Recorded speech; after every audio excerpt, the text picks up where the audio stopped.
धरती कहे पुकारे का 1969 की भारतीय हिंदी भाषा की ड्रामा फिल्म है जो वैशाली फिल्म्स बैनर के तहत दीनानाथ शास्त्री द्वारा निर्मित है और दुल्ला गुल्हा द्वारा निर्देशित है। जितेंद्र नंदा, संजीव कुमार अभिनीत और संगीत लक्ष्मीकांत प्यारेलाल द्वारा रचित है। फिल्म को सौतेला भाई के नाम से दोबारा बनाया गया है।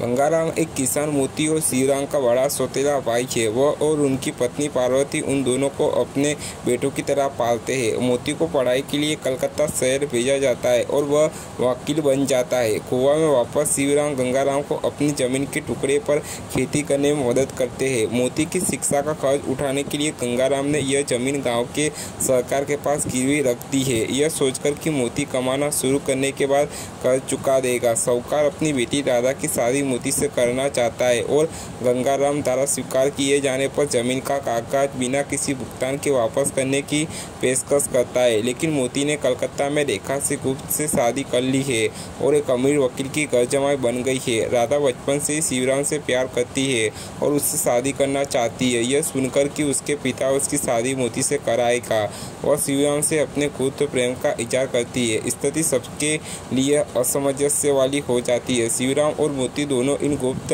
घटनाक्रमों के बारे में गंगाराम को बताते हैं और गंगाराम एक साहूकार के पास पहुंचता है और शिवराम से राधा की शिवराम से करने का अनुरोध करता है, क्योंकि मोती से शादी करना अब कोई विकल्प नहीं है।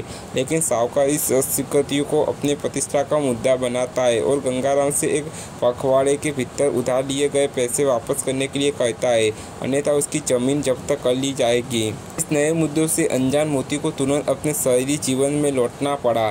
शिवराम को मोती से उधार के लिए कुछ पैसे लाने के लिए वापस भेजा जाता है, लेकिन वह रेखा ने शिवराम के साथ दुर्व्यवहार किया है और वह इसके बारे में रोते हुए तुरंत गाँव लौट आया है।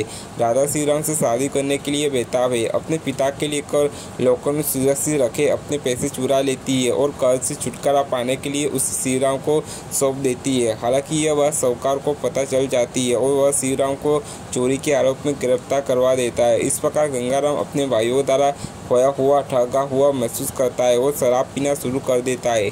एक सामाजिक कार्यकर्ता सच्चाई तक पहुंचता है और श्रीराम को जेल से रिहा कर दिया जाता है। साहूकार ने श्रीराम से वादा किया है कि अगर वह गांव से बाहर चला जाए तो 1 साल में उधार ली गई रकम लौटकर आएगा। वह उन्हें परेशान करना बंद कर देगा और अपनी बेटी की शादी कहीं और शांति से करा सकेगा। इसलिए शिव शहर चला जाता है और कैब ड्राइवर के रूप में अपनी जीविका कमाने लगता है। इस बीच विचारों में मतभेद के कारण मोती रेखा से दूर हो रहने लगते हैं। एक बार भगवान की कृपा से शिवराम सही जगह सही समय पर होता है और रेखा को उसके साथ बलात्कार के प्रयास से बचाता है। वह शिवराम से अपने पिछले बुरे व्यवहार के लिए माफ़ी मांगती है। उसके और मोती के बीच चीज़ें भी सुलझ गई है, लेकिन साहूकार एक फिर अपनी बुरी योजनाओं के साथ पलटवार करता है और इस बार जाली भूमि दस्तावेजों के आधार पर गंगाराम को जेल भेज दिया जाता है। अब मोती और शिवराम अपनी पूरी ताकत और बुद्धि से उसका कोर्ट केस लड़ते हैं और अंत में केस जीत जाते हैं। फिर फिल्म सभी के लिए सुखद अंत के साथ समाप्त होती है।